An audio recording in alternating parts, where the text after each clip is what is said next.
एक समय की बात है। एक छोटे से गांव में सुमित्रा नाम की एक औरत रहती थी। सुमित्रा अपने बेटे की शादी के लिए एक लड़की ढूंढ रही थी कि तभी उसे एक शुभ कार्य में एक लड़की दिखाई पड़ती है जो उसे बेहद पसंद आती है। ये लड़की कौन है? मुझे इसके माता पिता से अपने बेटे की शादी के लिए उनसे बात करनी है। फिर सुमित्रा नैना के माता पिता के पास अपने बेटे का रिश्ता लेकर जाती है। फिर सुमित्रा अपने पति और बेटे राज को उस औरत के बारे में बताती है। माँ, आपने मुझसे पूछे बिना ही मेरा रिश्ता कैसे पक्का कर दिया? बेटा, मुझे पूरा यकीन है कि वो लड़की तुम्हें जरूर पसंद आएगी।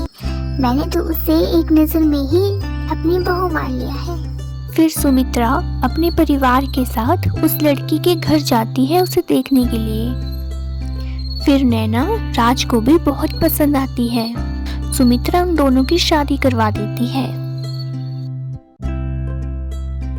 नैना को अपनी बहू बनाकर सुमित्रा बहुत ही खुश हो जाती है। शादी के बाद नैना पहली सुबह ही अपना पूरा काम संभाल लेती है। ये लीजिए माँ जी आपकी चाय। उसके बाद नैना पूरे घर में झाड़ू पोछा करके पूरे घर को चमका देती है और फिर नहा के पूजा पाठ भी करती है। ये सब देखकर सुमित्रा अपने पति से कहती है, देखा कितनी अच्छी बहू लाई है मैंने।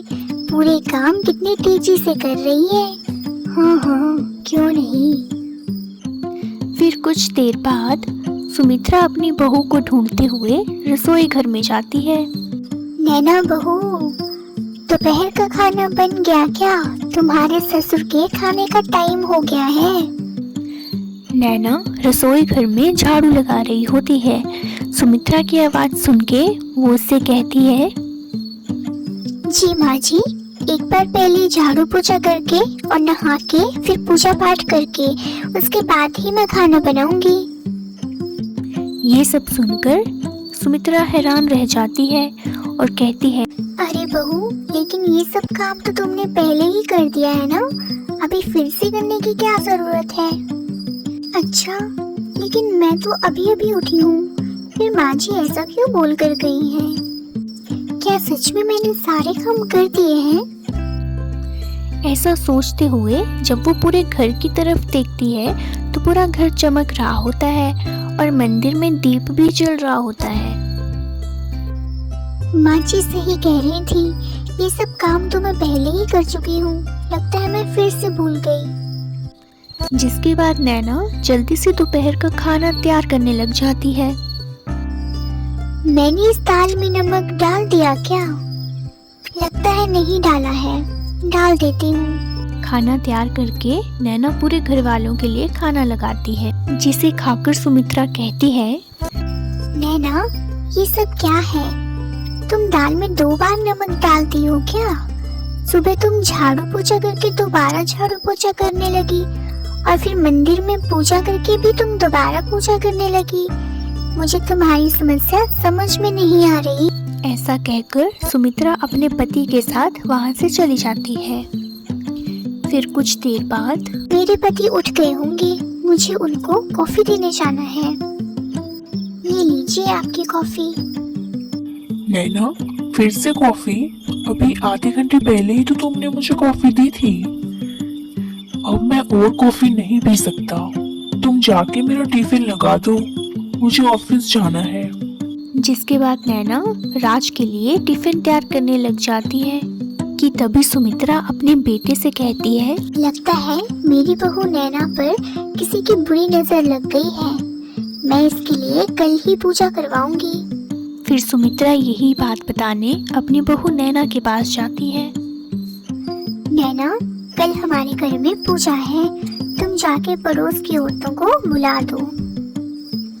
जी माँ जी, मैं अभी जाती हूँ। और इस तरह से नैना पहले खुशी के घर जाती है। बहन जी, कल हमारे घर पे पूजा है, आप जरूर आइएगा।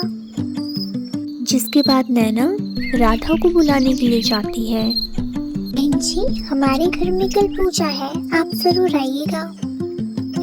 हाँ, क्यों नहीं, लेकिन तुमने खुशी को भी बुलाया है ना? नहीं, मैं अभी उन्हें बुलाने के लिए जाती हूँ। ये कहकर नैना खुशी के घर उसे बुलाने के लिए दोबारा से चली जाती है। जब ये बात सुमित्रा को पता चल जाती है तो उसे पता चल जाता है कि उसकी बहू को भूलने की बीमारी है। फिर सुमित्रा ये बात अपने बेटे राज को बताती है। बेटा, बहू को तो भूलने की बीमारी है, तभी वो सारे काम दोहराती है। झाड़ू पोछा करके दोबारा करती है, दीप जला के दोबारा जलाने के लिए जाती है और पड़ोसियों को दो दो बार बुला देती है। इसका तो कुछ करना पड़ेगा।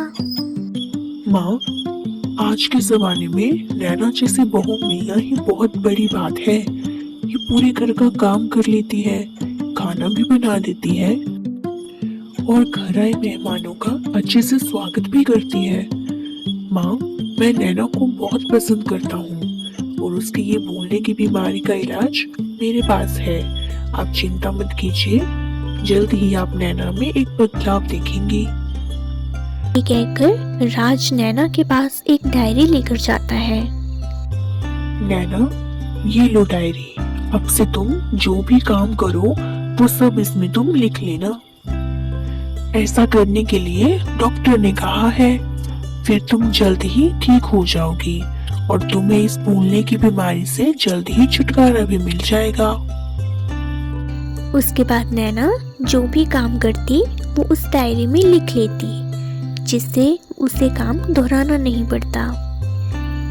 ऐसा करने से फिर कुछ ही महीने बाद नैना बिल्कुल ठीक हो जाती है और उसे उसकी भूलने की बीमारी से भी छुटकारा मिल जाता है।